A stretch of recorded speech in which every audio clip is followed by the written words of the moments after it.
रिक्शे वाले का बेटा बना आईएएस। ये कहानी गोविंद जायसवाल की है। गोविंद के पिता एक रिक्शा चालक थे।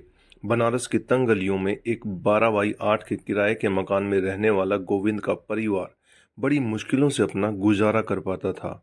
ऊपर से ये कमरा ऐसी जगह था जहां शोरगुल की कोई कमी नहीं थी। अगल बगल मौजूद फैक्ट्रियों और जनरेटरों के शोर में एक दूसरे से बात करना भी मुश्किल था। नहाने धोने से लेकर खाने पीने तक का सारा काम इसी छोटी सी जगह में गोविंद, उनके माता पिता और दो बहनें करती थी। पर ऐसी परिस्थिति में भी गोविंद ने शुरू से पढ़ाई पर पूरा ध्यान रखा।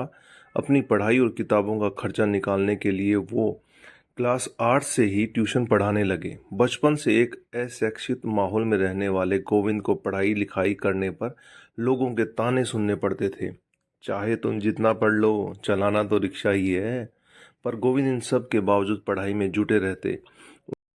उनका कहना है, मुझे डाइवर्ट करना असंभव था। अगर मुझे कोई डिमोरलाइज करता तो मैं अपनी स्ट्रगलिंग फैमिली के बारे में और सोचने लगता। आसपास के शोरगुल से बचने के लिए वो अपने कानों में रुई लगा लेते और ऐसे वक्त जब डिस्टरबेंस ज़्यादा होता तब मैथ्स लगाते और जब कुछ शांति होती तो अन्य सब्जेक्ट पढ़ते।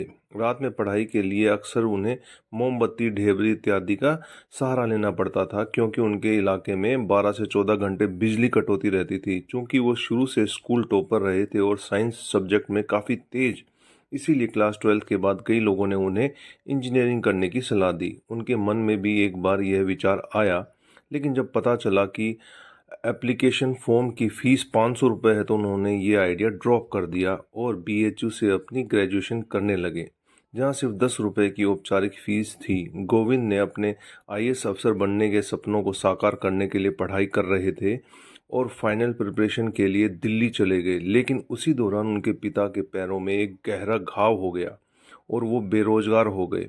ऐसे में परिवार ने अपनी एकमात्र संपत्ति, एक छोटी सी ज़मीन को 30,000 रुपये में बेच दिया ताकि गोविंद अपनी कोचिंग पूरी कर सके। और गोविंद ने भी उन्हें निराश नहीं किया। 24 साल की उम्र में अपने पहले ही अटेम्प्ट में ईयर 2006 474 सफल कैंडिडेट में 48वां स्थान लेकर उन्होंने अपनी और अपने परिवार की ज़िंदगी हमेशा हमेशा के लिए बदल दी।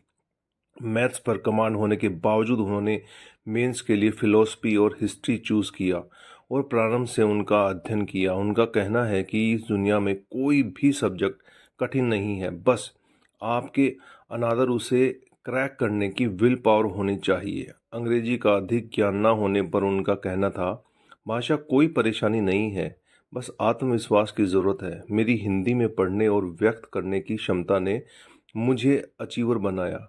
अगर आप अपने विचार व्यक्त करने में कॉन्फिडेंट हैं तो कोई भी आपको सफल होने से नहीं रोक सकता।